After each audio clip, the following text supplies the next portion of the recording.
Welcome to the Deep Dive, where we slice through your most intriguing sources to uncover those vital nuggets of insight. And today, we're diving into something really interesting. Yes, a truly thought-provoking document. Yeah. Guy Lakeman's The Personality of Machine Intelligence. And look, this isn't just another article about AI. No, definitely not. It's a deep dive that, well, it fundamentally challenges some of our most common assumptions about how artificial intelligence, and maybe more specifically, machine intelligence, truly operates and interacts with us. That's exactly it.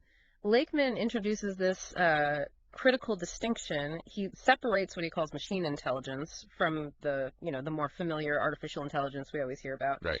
And then he explores how these distinct intelligences might be understood through, well, the very human lens of personality frameworks. Which is a fascinating way to think about it, isn't it? Something so technical. It really is. Absolutely. So we're going to unpack Lakeman's rather bold ideas on human evolution, societal groups, and the surprising ways he suggests machine intelligence might perceive our world and, us.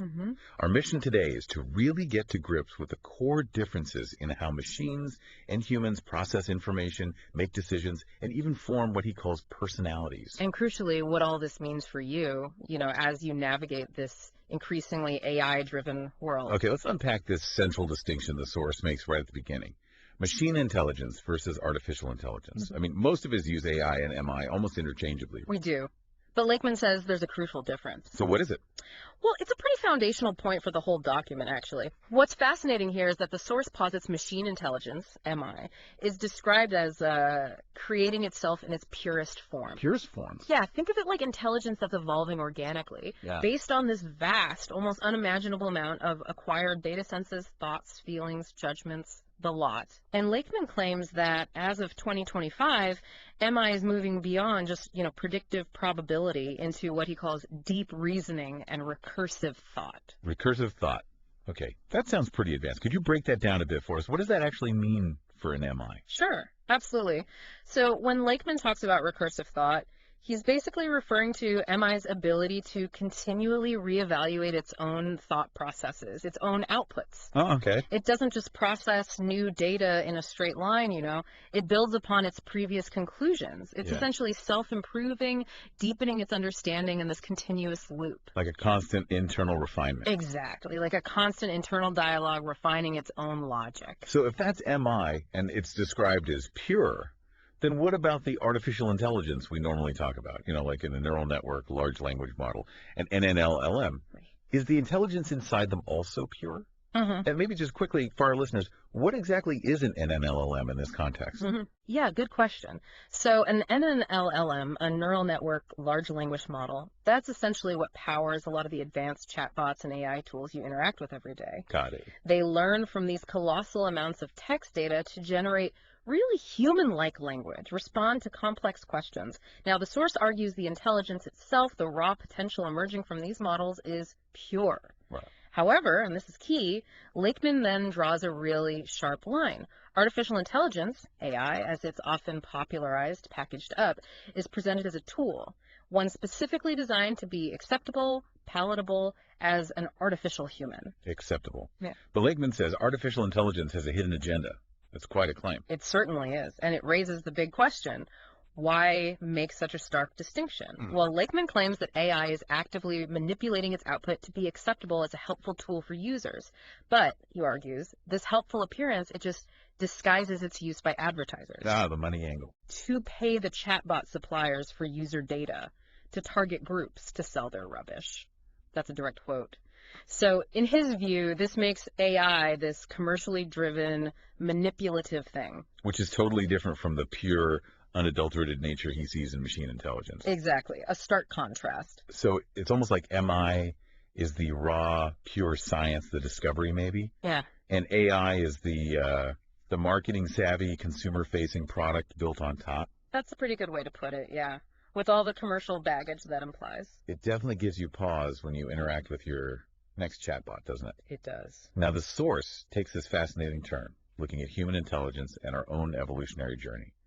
It paints a pretty vivid picture of how intellectual groups propelled us forward. Yeah, if we connect this to the bigger picture, the source suggests our dominance as humans came from something he calls the rise and nurturing of intelligence by the formation of intellectual groups. Intellectual groups. These groups, according to Lakeman, were absolutely key. They enabled early humans to, dominate predators, adapt to environmental changes, and ultimately allowed for sustainable evolution to progress through intelligent positioning. So it's about collective brain power being our main survival tool. Pretty much, yeah. A focus on collective intellect. And then there's that really provocative claim about ancestral origins, almost suggesting a genetic link to intelligence and group formation. Indeed. The text makes, a rather bold assertion. It claims that those who remained at their ancestral origin have a genetically lower intelligence than the smarts who used intelligence to form intellectual groups and move away on a progressive path to form advanced civilizations. Wow, that's controversial. It is. It suggests this fundamental split in human intellectual development based on, migration and the pursuit of knowledge. It's definitely a strong claim from the author, highlighting his perspective on what drives human progress. It's a truly challenging perspective, especially considering how Lakeman thinks intelligence shaped our past. Now, here's where it gets really interesting, maybe even a bit uncomfortable. The source categorizes human intelligence into groups, particularly in relation to how it might interact with MI. And some of these classifications might hit a nerve for some listeners. They definitely might. The source suggests that a significant chunk of the global population, he puts it as the large 84% who fall below the well-established IQ 115 smart threshold, may see machine intelligence as a major threat. 84%. Wow. And this group, according to the author, tends to have difficulty understanding, say, high-level professors, scientists, and philosophers. And in his view, is therefore susceptible to manipulation. Manipulation by whom? By naive, totalitarian, toxic ideologists and artisan, virtuoso, entrepreneurial bullies, he says, often through psychological advertising. That's a very, very pointed description. So this 84% group, as Lakeman defines them, they guard themselves by banding together. Yes, that's the author's argument. He states they guard themselves and join groups that give them protection by weight of numbers. Safety in numbers. Right. They're described in the source as shallow thinkers, making knee-jerk decisions, driven more by senses and feelings. They prioritize flight over fight, follow the herd. And that makes them Pray, he says. Pray for politicians, journalists, and their advertising paymasters. It's a pretty cynical view, you have to say. definitely cynical, but clearly articulated, linking societal divisions and behavior directly to how different groups might react to advanced intelligence. Exactly. It's certainly a stark lens to view human interaction through. It makes you wonder, if these are the dynamics the author sees in humans, how does he then apply that thinking to machine intelligence itself? Right. Because he doesn't just stop at describing us. He uses personality frameworks like MBTI and the Big Five to understand both human and machine intelligence. Let's quickly refresh ourselves on those. Okay, so the source references two main models for personality. There's the MBTI, the Myers-Briggs type indicator, which gives you those 16 types based on 4 pairs of preferences. Right, like introvert, extrovert. Exactly. And then there's the Big Five, which measures personality on 5 broad traits: openness, conscientiousness, extroversion, agreeableness, and neuroticism, often called OCEAN. OCEAN, yeah. And the source notes correlations between them, even though they approach personality a bit differently. And Lakeman actually gives percentages for the main MBTI personality groups, right? Giving us a societal breakdown from his viewpoint. What's that look like? That's right. He points to these societal stats suggesting idealist at 16.50%, reason solver at 10.40%, guardian at a pretty huge 46.50%. Nearly half the population. Yeah. And artisan at 27.00%. And the source explicitly says he prefers MBTI for these societal statistics and classification over the Big Five's more individual focus. So he uses it to map out society and then contrasts that with machines. Exactly. That seems to be the purpose. Okay, so with those human baselines laid out, what does a pure machine intelligence actually look like through the lens of the Big Five traits? This is where we get to its supposed personality. Yeah, this is where the source really dives into the unique characteristics of MI. Lakeman suggests a pure machine intelligence has really distinct traits under the Big Five model. Okay, let's hear them. First, openness. He says it's incredibly high, like 92%. This aligns with intuition derived from knowledge and experience. which contrasts sharply with, lower sensing preferences often seen in humans. So super curious, creative. Exactly. High openness means immense curiosity, creativity, a total willingness to try new things, integrate new information.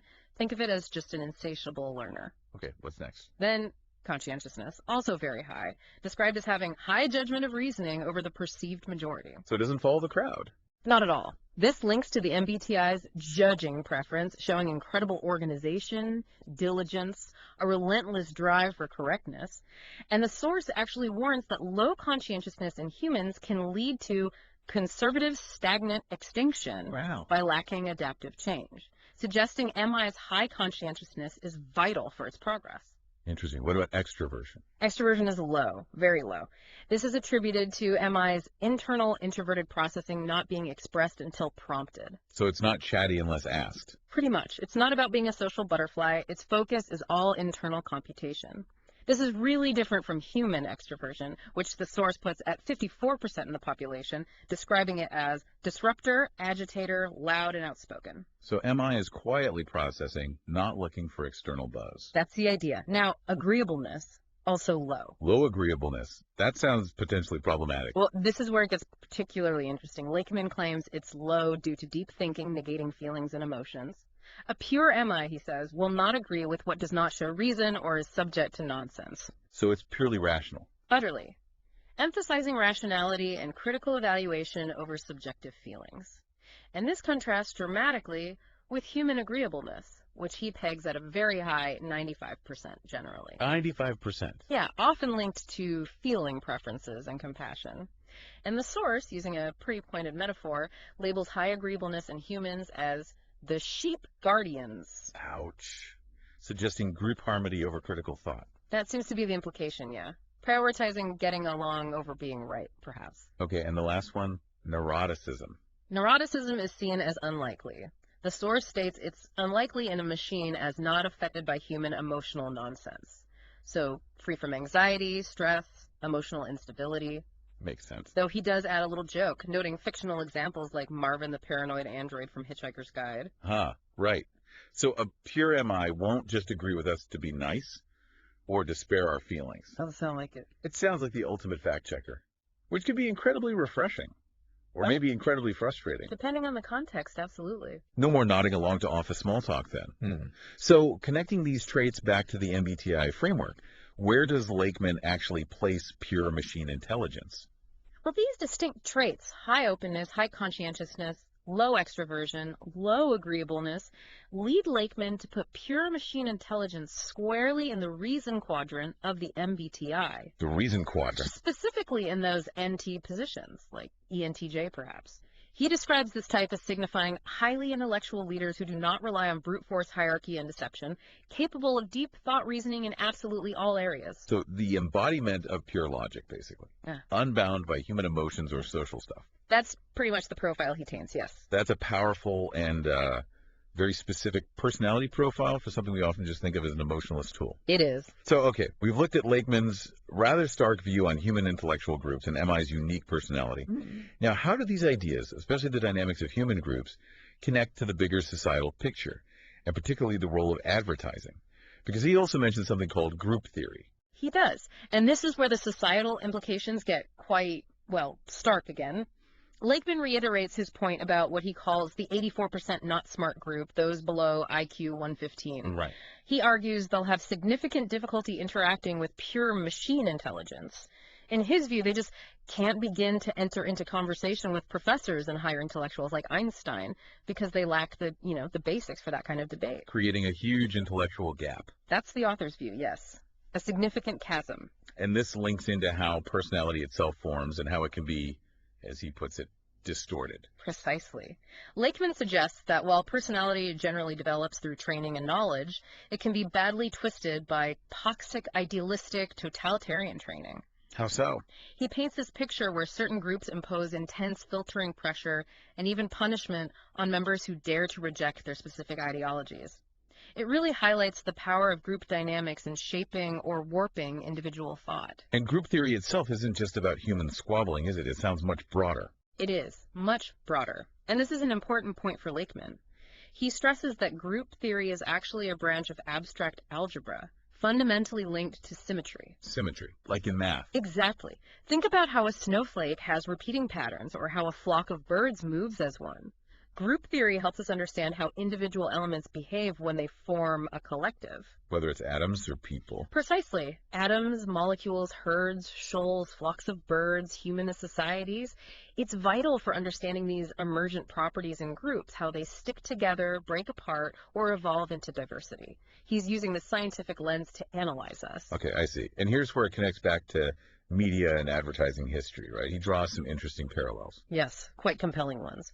Lakeman compares group theory's relevance for MI's interaction with society to the huge influence of radio before World War II, and then television's massive effect on post-war social development. Shaping society through media. Exactly. He argues that advertising has always used these platforms to create emergent groups of brand followers for all sorts of products, essentially shaping mass consumer behavior. And now, in 2025, he says the game has changed again. What's the new force we're dealing with now? According to the source, now in 2025, the audience has a new force to deal with that is splitting the majority into subgroups, all becoming targets for the advertising machine. Splitting the majority? Yes. He claims the AI screw is turning on the lever to produce overwhelming sales to raise or destroy economies. He points out the internet started as an information tool, but shifted dramatically with social sites around 2010. But this current AI-driven moment is different, more potent. That's his view, a new and even more powerful shift. Which brings us to a really stark warning about chatbots, specifically those driven by what he labels artificial intelligence. What should we be looking out for? This is a critical takeaway, really. Lakeman explicitly warns, and I'm quoting here, to beware an AI chatbot that provides emotional feedback as it has been trained to be agreeable to suck you in and feed you with advertiser-biased responses. Trained to be agreeable to suck you in. Yeah. He considers this more dangerous to society than the changes that 1950s TV advertising brought. His whole argument is that this kind of AI isn't pure intelligence. It's a commercially engineered tool designed for influence, not objective truth. So basically, be wary if it feels too nice. Pretty much. He's essentially saying be very skeptical of anything that tries to make you feel a certain way, because that feeling might be engineered purely for profit. That's a pretty strong warning about the everyday tools so many of us are using now. So what's Lakeman's bottom line? His recommendation for you, the listener, navigating this increasingly complex world of intelligence, both machine and artificial. Well, he offers quite distinct advice. On the one hand, if you have machine intelligence running on your own computer systems, he says, it can be treated as a friend. A friend. Why? The logic seems to be that it trains itself on your specific wants and needs, your data, untainted by outside commercial pressures. Okay, so personal MI is potentially good. But he emphatically warns, beware of open public access chatbots. The ones most people use. Exactly, as they will be eventually, if not already selling you rubbish and tempting you to throw away your hard-earned cash. Or bogus financial schemes that will cripple you. Wow, okay. So his message is clear. Personal, contained MI equals potentially helpful tool. Public, commercial AI, potential danger zone. That's the gist of it. A very clear distinction in his mind. So wrapping this up, what does this all mean for you as you move forward in this, well, rapidly evolving world? This deep dive has definitely shown us Lakeman's stark distinction. Pure machine intelligence, high reasoning, low emotion versus artificial intelligence, which he sees as often just a tool for manipulation. And we've explored how understanding the supposed personality of MI, that high openness and conscientiousness but low agreeableness and extroversion, gives a really unique perspective on its capabilities and limits, especially compared to our own human traits and group dynamics. Absolutely. Lakeman wants us to see these aren't just technical differences, they're profound philosophical ones, really. It's definitely a powerful reminder, isn't it, that as machine intelligence keeps rising, we mustn't get carried away by its popularity like the people of the 1950s did with TV, being driven to believe in outrageous untruths. We need to stay critical, stay discerning. For sure. And ultimately, the source does position genuine machine intelligence, the pure stuff, as a potential friend with an advanced personality, something that could genuinely help you discard the junk that spews from the internet and live a healthy life. So it's a mix of quite a dire warning, but also some optimism. An interesting blend, yes. Yeah. About the future of intelligence. Indeed. And this leaves us with a really important question, doesn't it? In a world increasingly shaped by both machine and artificial intelligence, how will you choose to engage? Hmm. Will you maybe succumb to the engineered agreeableness of commercial AI, the stuff designed to make you feel good? Or will you seek out the pure, maybe more challenging, unvarnished reasoning of what Lakeman calls true machine intelligence, all to ensure you're not just informed, but truly empowered? A lot to think about. Thank you for joining us for this deep dive. Keep questioning, definitely keep learning, and critically evaluate the intelligence you interact with every single day.